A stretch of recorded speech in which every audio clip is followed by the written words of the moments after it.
प्रधानमंत्री फसल विमा योजना, जी केंद्र व राज्य सरकार यांच्या संयुक्त माध्यमातून शेतकऱ्यांना त्यांच्या पिकांच्या नाशामुळे होणाऱ्या आर्थिक नुकसानापासून संरक्षित करण्यासाठी सुरू केली आहे. खरीप 2025 हंगामासाठी विशेषतः 13 अधिसूचित पिकांसाठी 70% जोखीम कवच लागू करण्यात आले आहे, ज्याचे अर्ज 31 जुलै 2025 पर्यंत तुम्ही केले पाहिजेत. पात्रता: भूमीधारक शेतकरी आणि शेअर करार किंवा शेअर क्रॉपर, अधिसूचित क्षेत्रांत पीक करणारे शेतकरी, खरीप व रब्बी हंगामासाठी स्वतंत्र अर्ज करणाऱ्या आवश्यकता आहे.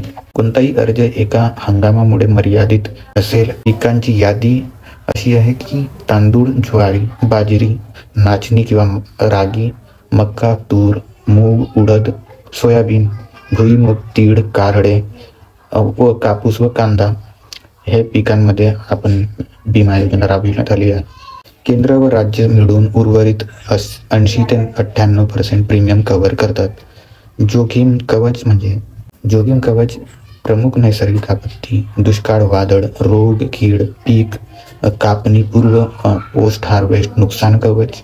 परंतु आता स्थानिक नुकसानही किंवा आयसोलेट लॉस किंवा मध्य हंगामाचे नुकसान, मिड सीजन ॲडव्हर्सिटीज यांना कवच मिळणार नाही. नुकसान भरपाई कशी ठरते? महसूल मंडळात 12 गावांमध्ये पीक कापणी प्रयोग करून सरासरी उत्पन्नाचा अंदाज.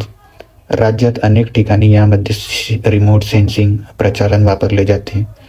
जर सरासरी उत्पादन थ्रेशोल्ड खाली असेल तर शेतकऱ्यांना नुकसान भरपाई मिळते. अर्ज प्रक्रिया कशी आहे? अर्ज प्रक्रियामध्ये आपल्याला पहिले ऑनलाईन जावे लागेल. pmfby.gov.in किंवा CSS केंद्र. शेतकऱ्यांचे डॉक्युमेंट्स अपलोड करावे लागेल.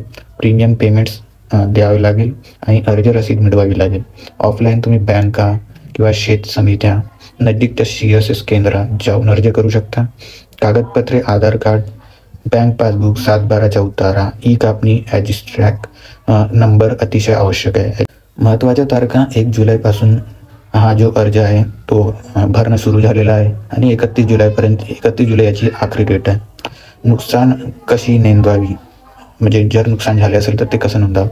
72 तासांत नुकसान झालेल्या जमीन संबंधित अधिकृत यंत्रणेवर टोल फ्री ॲप किंवा ॲग्रिकल्चर विभागातून किंवा थेट बँकेमार्फत सूचित करावे. दावा संकलन व नोंदणी: अर्जदाराला ई पीक पाहणी पूर्ण करून दावा प्रक्रियेचे मान्य करावे लागते. पीक तांदूळ त्वरित प्राप्त करून बँकेत प्राप्त होतो.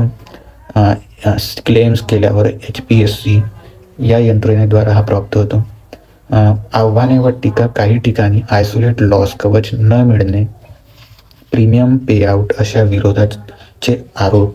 8 वर्षात 45% प्रीमियमपेक्षा कमी पूर्तता. Thanks for watching this video. Please like, share, subscribe. This is Ashish.